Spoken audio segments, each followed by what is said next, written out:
You guys hear me? I can hear you. How's All it right. going? Good. How are you? Good. How's Mr. Wrinkles? He's good. Doing great.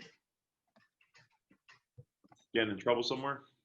Yeah, his ball Trying keeps to, getting stuck for under. sure. under We actually had him neutered about a week and a half ago, so he just got his stitches out on Friday, and Sure. so he's been doing good though. Okay. Was he back to normal like day one? Probably day 3. He was Oh, really? back to normal. Yeah. yeah, Okay. he was kind of out of it for a day or two. Anesthesia, I think, just going through some changes. Yeah. Yeah, a lot of dogs or puppies, after they're neutered, a lot of my clients are like, I took the dog home, they're running around already. So. Yeah, it took him a couple, like a day or two to get back to. He's Random. running around now for Yeah. sure, though, I promise. So did you, in terms of like his, like advancing his training and stuff, did you have any just general questions about like the methods or, you know, the collar or anything like that? Yeah, ultimately the collar, we haven't tried it out yet on him. We want to kind of start that. That's our biggest, I think, focus is just getting his behavior a little bit more in check when there's a lot of things going on, or being able to take him off the leash a little bit more. Not, obviously anywhere, but in confined spaces, especially at the park and things like that. He's very good, like in our apartment or in a very like secure setting. Like if we say come, he comes. If he sits, he stays. He does all the essentials. He just like if there's another dog or a person or like anything going on, he like can't focus. So that's like kind of the thing we're struggling with is just how to get him to listen a little better. Correct. And how old is he now? 10 months. Okay. Yeah. So for puppies under 6 months, like we had that puppy head start program. I always tell everybody, this is real basic, simple stuff. Yeah. Not really going to be applicable outside, because I think it's really interesting with dogs, just like, especially with puppies, when people talk about board and trains and stuff, like the expectation is I send the puppy away, you train it, and then they get it back and I'm good. And like, nope, that's not how it works. Yeah. Yeah. So that's where, e-collar comes into play once, after 6 months is when you can train them to an adult level. Sometimes it takes a little bit longer because they haven't had like lived life enough to really have learned how to process stress correctly. So some puppies do like just a slower, learning curve. Mm-hmm. But for the most part, I get them to the same degree as like, a 2-year-old dog or whatever. So, of course, through OB, you guys are familiar with the tool itself, right? Yep. Yeah. So it's not electrocution. Right. It's not a taser. It's just a centralized muscle contraction. They use the technology on people at the physical therapist or at the chiropractor. Have you guys ever been to either one of those? Chiropractor a long time ago. Yeah. Physical therapy. Yeah. Sure. Did you ever have the stim or yeah? Yeah. Multiple times. So that's an e-collar. Okay. It's just the muscle contraction, much like a TENS unit. And the reason why it's so effective is because dogs are, of course, physical animals. So like way back when we did that Zoom with the puppy head start, we had talked about the bonker, right? And I was like, if another dog were to be annoyed by Wrinkles, they would bite him to let him know, like, I need you to stop doing what you're doing, right? So like the bonker is kind of like the human version of trying to mimic a dog bite. Same thing with the e-collar. I like to refer to it as a bite on a button. Because it allows us to have that physicality with him, but even at a distance or off leash and things like that. So the reason why I only train with that tool is because, at least after a certain point, is because it's the most consistent. you know. So like, you know, there's the treats only method. Then there's like the no pull harness and the gentle leader. Then there's choke chains and prong collars and then the e-collars. And I'm sure there's like some more in between. Is the reason why I only use that is like, well, if food is like 10% reliable in the real world and prong collar is much more reliable until I take the leash off, maybe it's like 60% reliable. Right. And the e-collar is like 99% reliable. It's like, why would I even bother with this other stuff? Right. Right. It's the most consistent tool. I have a very high standard for training. And I always want to reach that standard. And it's the only tool that allows us to reach that and actually reach it easily and within a short amount of time. And it's not because I'm lazy or anything like that. It's because, you know, you guys are dog trainers.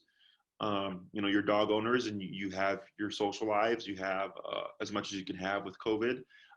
You have work. You know, all these other things that are happening that, you know, me, myself, this is my career. I do this all day, every day. And my dogs are super well trained because of that. Right. So with the e-collar, it kind of removes just the technicality aspect of it.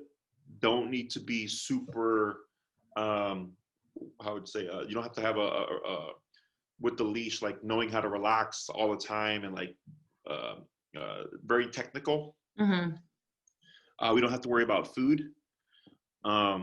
Everything's done to the remote, and we get up to off-leash reliability off the bat, right? Yeah, and that's what we want. Yeah, so and the way it works is, so he's already got a good foundation because of course he did the puppy head start. So he has an idea or a concept of what he's supposed to do. It's just a matter of now, is it important enough for him to do it when in the real world? Right. Right. And the first thing that we always cover with the e-collar is the heel, which is walking on a leash. And my style of heel, they're very strict. If I take one step, the dog takes one step. I take 5 steps, the dog takes 5 steps. When I stop, the dog automatically sits. And this is with a completely slack leash. I don't care what the environment is, up until no leash, if that's what the owner so wants. Recall has to be off-leash reliable. Otherwise, it's pointless. So that command, of course, I always give my clients all the tools to get to that point. They just have to practice it. And then everything else is really kind of superficial. It just comes down to like how much control you want with Wrinkles. So if you could have like the life you wanted with Wrinkles, what does that look like? I mean, we'd like to go to the park with him and like let him kind of run around a little bit, but trust him enough to not go too far into the road and like kind of have to, I mean, it'd be nice if he just listened when we asked him to. Sure. But I think that's the biggest thing is like, you know, necessarily he doesn't always need to be off leash for us to feel comfortable, but having the ability to take him to the park and not worry about not he's going to run, that he's going to run and, you know, just or get in a fight. I don't know. He's pretty good with most dogs, so not worried about. I'm not worried about him getting a fight. I'm more just like he's going to run and respond. Like see a squirrel and just like hit the road and just take off and not. And if he does that, great. But I want him to respond. Like if he run and I say, you know, whatever the command is that we train him on, that means he's going to come back to me. Yeah. Correct. We just don't trust him at all. Oh yeah, no, you know, he's a dog. Yeah. And like, do you ever take him with you? Like, if you go to a restaurant or something, would you ever want to take him with you where he's just hanging out with you, but not like all over the place? Yeah, and we've tried that like once or twice, and it He's fine. If we take him for a long walk beforehand and get some of that pent up energy out. And we've done it more than once or twice. We've done it, you know, let's call it 7 or 8 times. Oh, okay. But the biggest thing is those first, let's say 5 times, we didn't take him for the long walk. And it was kind of like he was very pent up. He would get really, he would not sit still until he could go say hi to that dog, and then he would be fine. But things like that, he's okay. I'd say like it'd be nice if he was a little bit more relaxed, and we usually bring like toys and bones and stuff for him to try to distract him. But I'm trying to get him. Is All that right, you him can chewing probably on hear his squeaky toy. Yeah, he's just chewing a ball. Okay. It's fine. Yeah. He can probably hear your voice, so I he's know. like, he's confused.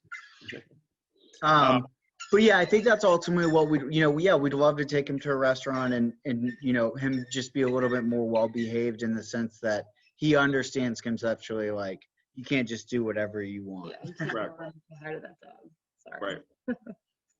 So, when it comes to length of time and cost, it really comes down to like how much control you want. Mm-hmm. So I have 3, 6, 9, and 12-week programs, and this is talking about in-person lessons. You're like in the 6 and above range, okay? Because the 3-week program is simply for like leash walking and if dogs have dog reactivity. Okay. In the 6-week class, we focus on the leash walking. That's always the first thing that we teach when it's just obedience. And then that's usually about 2 classes. Okay. Then we go into the recall, which is of course the come when called. And that's usually 2 classes in its own. And in class 5 and 6, it depends on the client.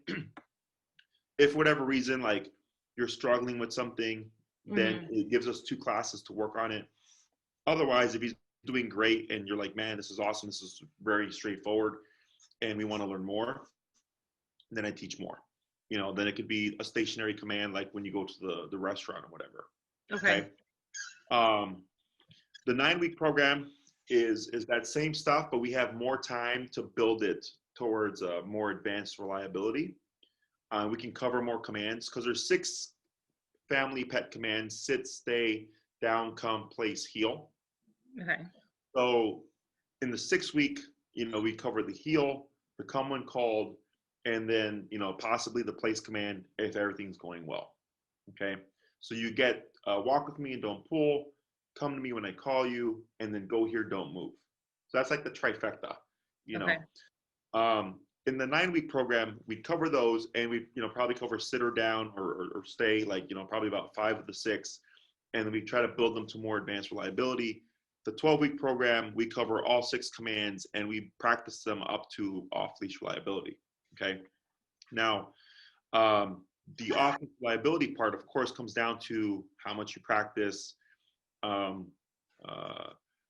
consistent you are, how comfortable you are with the e-collar. That's actually the biggest factor that holds people back is they feel like they're hurting their dog. So they feel bad about reinforcing it at the level that's needed. And the dog will play with that boundary there. Okay, because they learn, like, I can get away with this, and then like it takes you 15 minutes before you remote me at 45. Whereas within the first minute, I'm at 45 if needed. Okay. So the dog learns, like, Jesse doesn't play, just listen. So whatever. And I think that's where we'll have to be, because I'll be fine. Like, there won't be any playing, like, but I'll do it appropriately to what's needed to train the dog. Right. And the way we operate is the same way as with people. So at the therapist office, physical therapist office, or at the chiropractor, they start low, they work their way up. It's the same. Okay. I don't know what Wrinkles' number is going to be. Yeah. It could be super low. It could be very high. And I've had dogs that were like very soft, like anxious personalities. And the owner's like, oh, the dog's gonna be super low. It's gonna, they're not gonna need a lot of power, but they don't take into account that dogs are physical animals and they bite each other, right? So then when they're doing the e-collar training, turns out that the temperament of the dog has no factor in how tough the dog is physically, and they're like at 65. And I got other dogs that are like seemingly stubborn, like it could be like a 100-pound Rottie, and then the dog's number is 12. Like size, breed, none of that stuff matters. I just come in and I go, today we're gonna figure all that stuff out. Okay. So we always start low, we work our way up, and we want to find a level that is low enough that we're not getting, you don't want the dog yelping and yipping and all that stuff, but high enough that he respects it, that you're not constantly having to use it. When people try to play things too low, it's forever. Because they're like using it and the dog's blowing it off, and then they're taking a long time before they get to that appropriate number, and by that point, like, you can lose your dog. And I, of course, teach you all this stuff, how to recognize what we call the working number, Okay. which is that number that he's going to respect but not overreact to, you know, and that number is going to change according to what's going on, whether or not he's at the dog park, maybe he's, you know, running around chasing squirrels, or if he's just like in the backyard. Okay, that number is going to be different. So I teach you how to recognize what exactly is his working number within the given scenario. So then you start to develop insights with Wrinkles, and then you'll go like, oh, sure, like whenever we're in the backyard, he's typically around 18. So when you come into a backyard, you're going to be around 18. You know, like you're already going to know these things. Got it. Okay. And then you'll learn like, oh, when there's, you know, 2 dogs around, his number's usually around 35 because now he's engaged and running and playing and stuff. And if he's like at the dog park with like 10, 20 dogs, his number's like 65 because now there's like too much stuff going on, right? So it allows you to really adapt to the situation. Okay. And then getting just that off-leash reliability of not having to worry about like, you know, technically he shouldn't take off after a squirrel because once you've done the discipline and he has boundaries, like he shouldn't even go there. He's going to be more cautious, you know?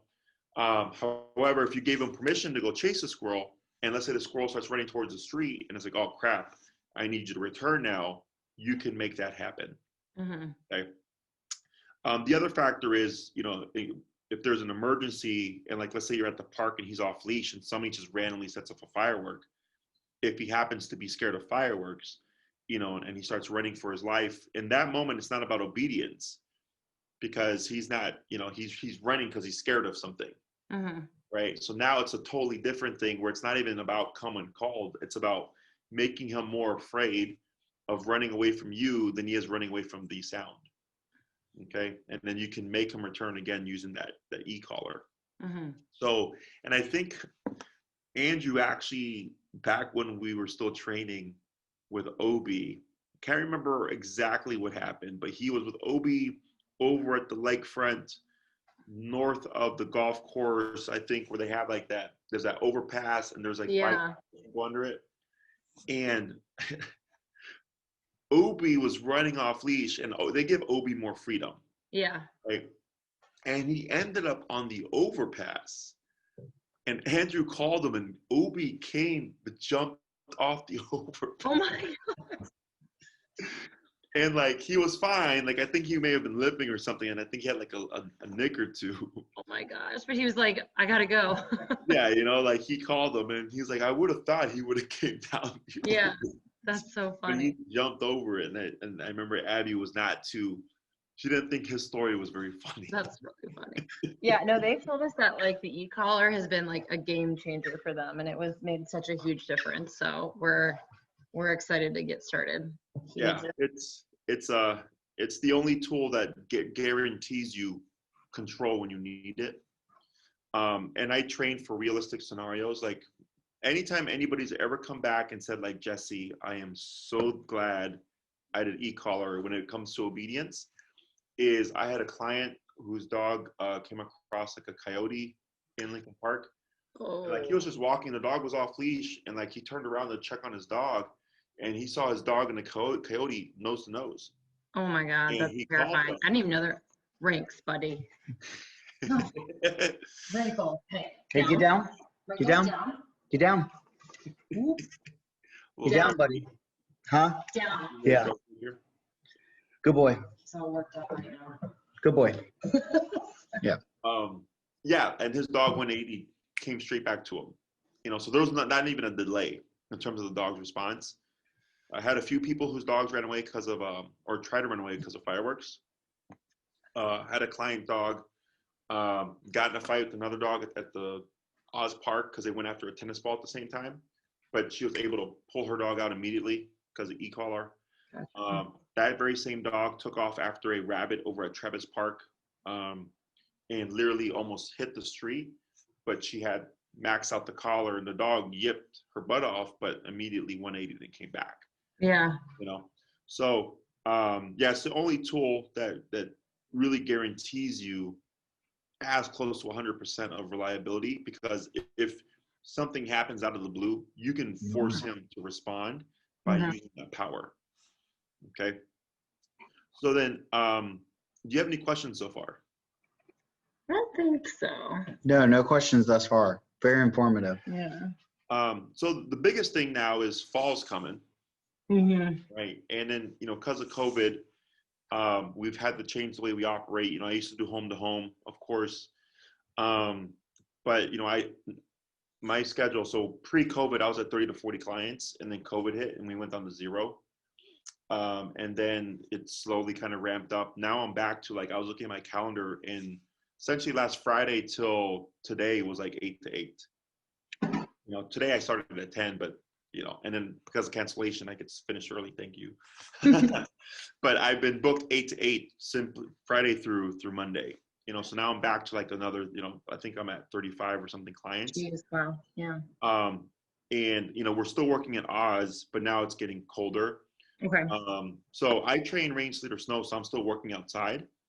And what was great about Oz is that it's like the busiest park in Chicago. There's a lot of dogs, people, a lot of things going on, skateboarders and all that stuff.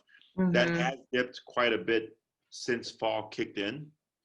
But it allows me to work with more people in a shorter period of time because they meet me at one location. But we are outside where there's more distractions and things like that going on. Because of COVID, like, if I see 8 people, like, I actually just found out one of my clients got contracted COVID. Oh, geez. Yeah, but I haven't seen them in like 3 weeks because they've been doing Zoom lessons. But like, let's say if I was doing an in-home with that client, and then I go from their home to like 7 other homes, right? So it's trying to operate safely and responsibly, but at the same time still trying to provide service. So operating at Oz has allowed us to do that on really cold or like rainy days, whatever. We just relocate to my facility here. Okay. Because I have plenty of space to work with. The con is we're not outside, but it actually really doesn't matter because, like, let's say you worked with Wrinkles here for whatever reason, we weren't able to work outside. His number would be lower because we're inside. And I'll tell you, like, when you go in your neighborhood, you're going to find his working number. So if it's 25 here, it could be 45 in the neighborhood. And as long as you're able to do that, the training right away just transfers. Okay. Okay. It really just comes down to the number. Once the dog knows the concept, it's really just a matter of, do you find this command important enough to do despite the environment? Despite that we're at Oz, despite we're at the facility, or at Home Depot, or at the dog park, it's the number is ultimately what's going to make them go like, okay, I should really do this. Okay. So location really isn't a huge factor. But it's nice to work outside just because you're learning, in a busy environment. Okay. The other option for you guys would be, because Wrinkles is a pretty simple case in the sense that he's just obedience, is there's also the option of daycare and train. So pros and cons would be, with the in-person, the pro is you're learning everything. Okay. Now it's all verbal instruction. So like when Abby and Andrew signed up, I worked with Obi first to show them what to do, and then I handed them back, and then I coached them through it. Now I just coach you through it the entire way. I don't touch the dog anymore. So you're learning everything from ground zero, and everything is immediately attached to you. So a con with me is that because I know what I'm doing and I'm more comfortable with going to higher levels, and then when I give it to the owner and they're like just learning, the dog will perceive that difference. And that adds a little bit of a gap. Okay. So that's a pro of it. The con is, we'll be outside. So with the weather changing, that's a potential thing. It also takes longer. So like, let's say you did the equivalent, like for a 6-week program would be a 10-day program at my facility. Okay. Because we cover a lot of ground very quickly because we're trainers and we know what we're doing. So the equivalent of a 6-week is a 10-week or 10-day program. So if you came Monday through Friday, essentially within 2 weeks, we'd have them at that point of, month and a half for you. Okay. Okay. So the pro of a daycare and train would be we get it done faster, but the con is everything is attached to us. Yeah. So it comes with follow-up, and you also don't see what's going on. But there's follow-up that comes with that.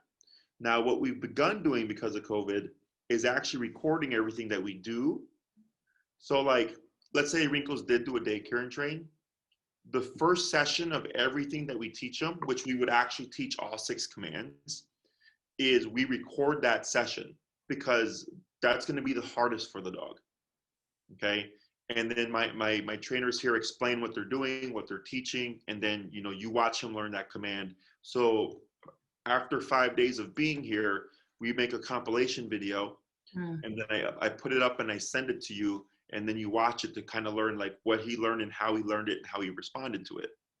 And like, let's say he was a bit nervous at first. Okay. Then he does his next 5 days. Then we do what we call an overview at the end of the second week. Okay. And we review everything that he's learned. And then you see the difference of like, oh, like he started here on week 1 and he ended here on week 2. Right. To see how he perceives it and all that stuff, his concepts of the commands and everything. And then I send that to you. And then you watch that. And in the video, my trainer is actually going over he's actually teaching, right? So once you get that first video, you can actually start applying stuff, okay? And then some people like to do a lesson. He would have to be here at least 5 days before you schedule your first lesson, okay? To give us plenty of time to work on everything so that when we come to the first class, there's plenty to teach, okay? And then you also get that video. And then he does the second 5 days. And then you get a second video, and then you can schedule your second visit. Okay. And the visits would be us coming and doing the commands that you're practicing with them during those 5 days. Correct. And it's either here, depending on the weather, or we can also meet. Yeah. Okay. That's what I was going to ask, if there was like a combo, if you would. We try as much as possible to try to work with people outside. Okay. So then, and then some clients will just wrap up the whole program, do what they can with the videos, and then they start their lessons. Okay, so there's no real strict way to do it. You can either learn as he's learning, or you just wait for the video, you watch it, because my trainers talking about what we're doing with Wrinkles. It shows you how the e-collar works with Wrinkles, right? So it's essentially what I would do with you in person, but via video. You watch that and you can start applying it right away. And then, you can let them come back, finish the second 5 days, get your second video. Okay, cool. Practice some more. And then come back and go a week later, 2 weeks later, whatever. Hey, Jesse, we're ready for that first lesson. Because now you have questions. You've done enough practice where you're like, there's some discrepancy still. We've got a lot done, but we know there's stuff that we need help on. And then I come in and I bridge that gap. Okay. So there's a couple of ways of going about it. You could do either or with Wrinkles because he's a pretty straightforward case. There's no behavioral things. And it's just obedience stuff. When it comes to like behavior stuff, like, if he had like dog reactivity or something, then I more so push people towards in person because they need to understand the behavior, and how to correct it and how to handle it. Whereas in this case, when it's just obedience, it's just mechanical response, it opens you up to having options. Okay. What do you think would work best? I originally was thinking doing in person because I do want to make sure we know how to use this and like do this correctly, but I don't know. Is there a scenario like that 3-week class that you were talking about in person, that if we did that and at least learn the first 3 commands and then send him to the 5-day just with you guys? I see what you're saying. That's what I meant by a combo, like more like, oh, I see. Like we learn maybe the first 3 commands, not all 6, so that we're at least familiarizing ourselves with him, like, so he's hearing us do it, but then he gets that kind of concentrated 5-day course with you guys. Or is there anything like that? Or, I mean, what do you think about that, or how does that work best? So with the daycare and train, you get follow-up lessons, right? So like if you did the 5-day, I believe you get 2 hours of follow-up, and you can split it. You can make it one long 2-hour lesson, or you can make it 2 1-hour lessons. Okay. With the 10-day, it's, I believe, a 3-hour follow-up. So, and you, again, you can divide that how you want. So really there isn't the need for a combo, simply Okay. because there is the follow-up. That makes more sense. Yeah, absolutely. Yeah, so my board and trains and my daycare and trains come with a lot more follow-up than other places. Like I had a client whose dog was e-collar trained, and they gave her the dog back, spent 15 minutes with her, didn't even give her an e-collar or told her to buy one, and said bye. And then she literally came to me and she's like, I don't know what my dog's learned. Oh. So now they come to our daycare and stuff. So, and I had another client that he sent his dog for like a month. He got a 30-minute follow-up, and then he had to pay for everything else. And then mine, if someone did a month with me, they get, I think it's 6 hours of follow-up. You know, so like we make sure, like, because it's, dogs aren't machines. You know, it's not like taking your car to a mechanic and they replace the fuel pump and you can just drive out with it. Right. You know, like he's a living, breathing creature. There's the relationship thing. So like if the owner is too soft, then we have to close that gap because the dog's like, meh, they're not going to discipline me, you know? So there's all those factors involved, but also people tend to think like when the dog is remote trained that you just press a button and the dog does it. And no, it's like you have to condition. This happens for real. I get people who have bought an e-collar and they're telling their dog to sit and they're just remoting them. I'm like, what the hell are you doing? They're like, the dog should sit, you know? And I'm like, no, this is not a TV. You have to condition the behaviors. Yeah. So that's why we made sure to start doing those videos now, because now the owner has a consistent reference point that they can go back to and watch. And it explains from beginning to end, this is how we teach heel. This is how we teach the come, the sit, the down, the place. This is how e-collar works. This is your dog's working number. This is the difference between connection, perception, and working number, you know? So we make sure to put a lot into it so that when people do get their dogs back, they're like, okay, cool. You know, I got my money's worth or whatever. So it's really just personal preference. If you don't mind, you know, working out in the cold or whatever, you know, and I also go by Wrinkles. Like there's some dogs that just cannot be out in the cold. I'll tell the owner, like, you know, we should work inside. Yeah. And at my space.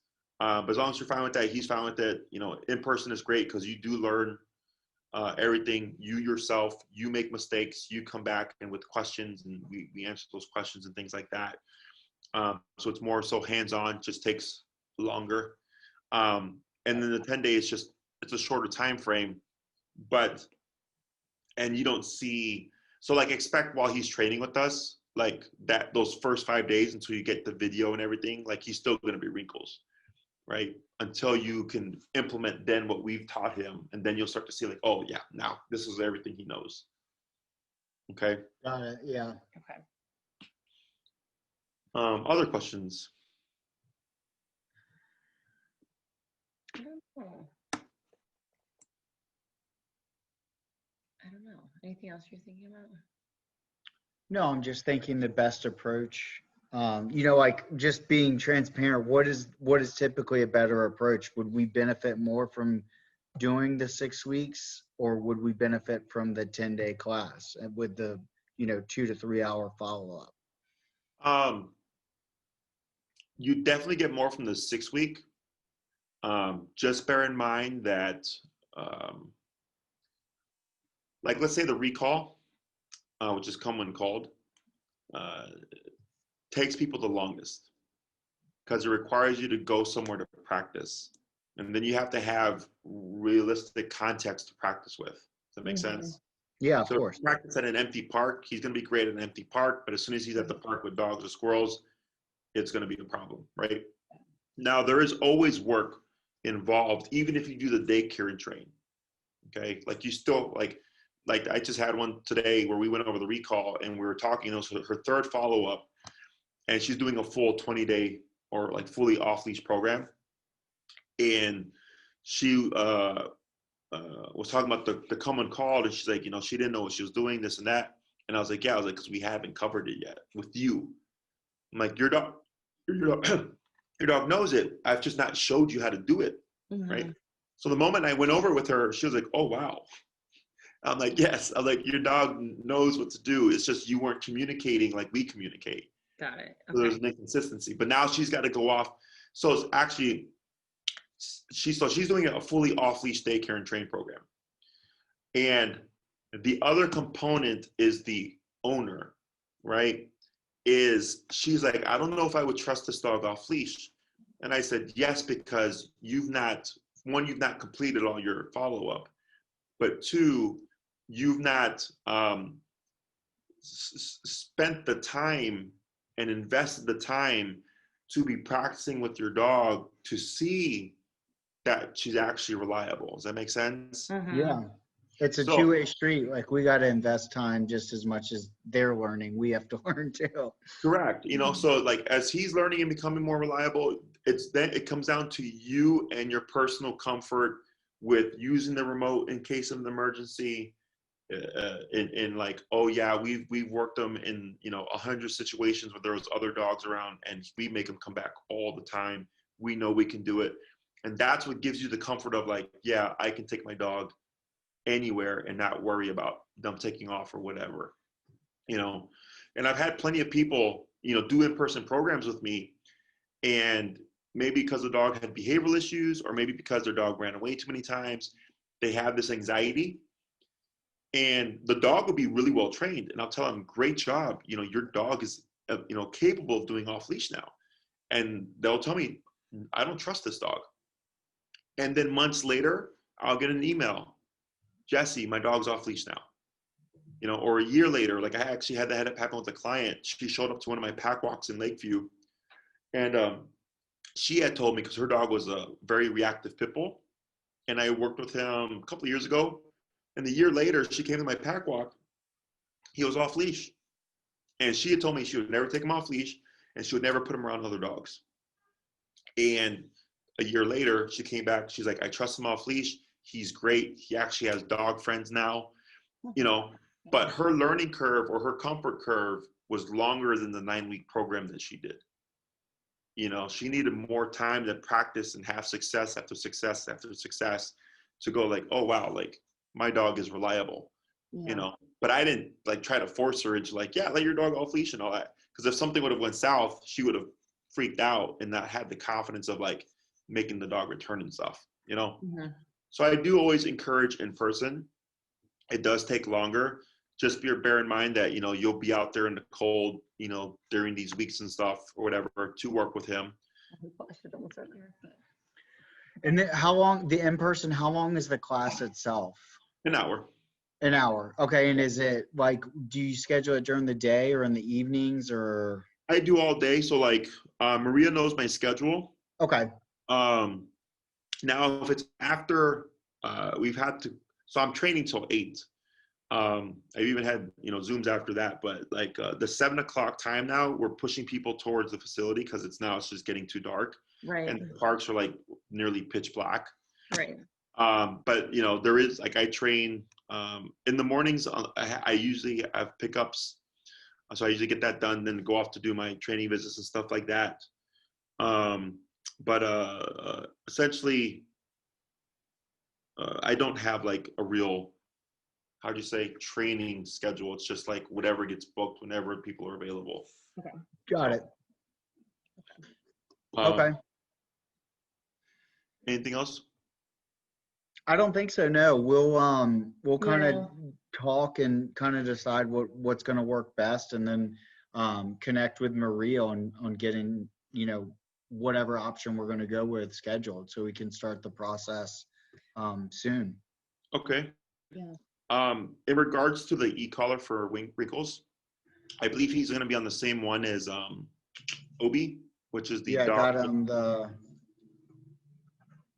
Yeah, we got whatever one You recommended Recommended. 2300 NCP expandable. Yep. So that's the Okay. one. And then I'm sure you guys are aware, but just just to go over that. So like Obi, he goes out, he's still collared up, right? And I trained Obi a couple of years ago, I think now. Is the most common question I get is like, when does the e-collar go away? And in my book, when you need it, it doesn't. Yeah. And do you guys drive? I do, yeah. Yeah. You go on the expressway? Occasionally. Yeah. Do you go the speed limit?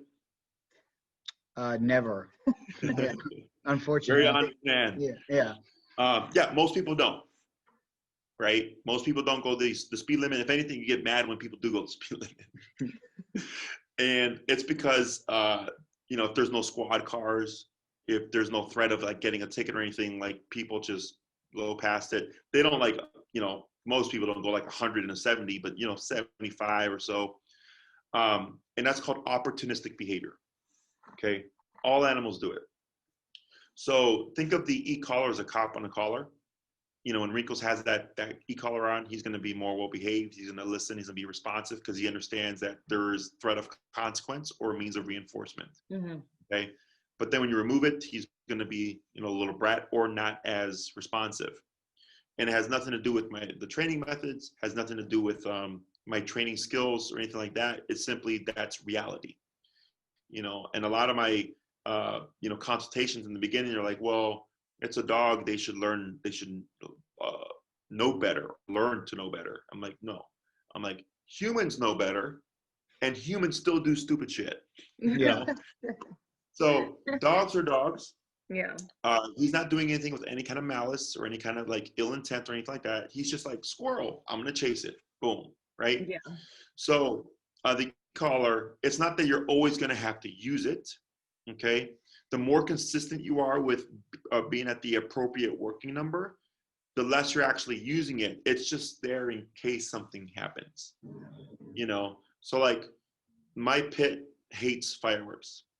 And there's been a couple of times that I've walked him here in Logan Square and randomly someone set off a firework. So then she gets scared and I didn't have my e-collar on them because I was like, well, I'm not going to take you off leash or anything. But then she went into flight mode and she's like, I just want to go home. And now I'm like, great, now I got to deal with this because I don't have the e-collar to kind of calm you down or anything. Yeah. But that stuff actually happens. I was working with a client at Palmer Square and during our training session, someone let off a firework and their dog was just scattering all over the place. So then I was like, well, it sucks that someone did that, but it's a good thing because I'm going to show you how to get your dog under control when something like that happens. So if he's a great dog inside the house, you don't need it. If guests come over and like he's a little bit excited and you need to calm him down, maybe it's on for the first 15 minutes. Then when everybody's settled, you take it off. You don't need it.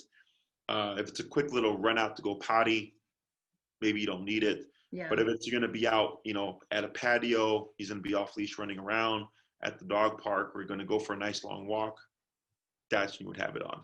Yeah. Okay. Makes sense. Makes sense. Cool. Anything else? No, I think this was super helpful. I'm kind of leaning in-person training I know it's gonna be cold, but an hour doesn't sound too terrible. We can just bundle up. It's fine. We'll figure it out. Okay. Yeah, no, that sounds great. Good. So mull it over, talk with each other, and then Maria will reach out. She'll send you. You already have the collar, so I'll let you know you got that, and then she'll get you all set up. Okay. Perfect. Awesome. Thank you so much for the time. We really appreciate it. You're welcome. It's a pleasure to talk to you guys again. And then if you ever see me at Furious Spoon, right? We'll stop and say hi for sure. Awesome. Thanks, guys. Have a good evening. evening. Thank you. Take care.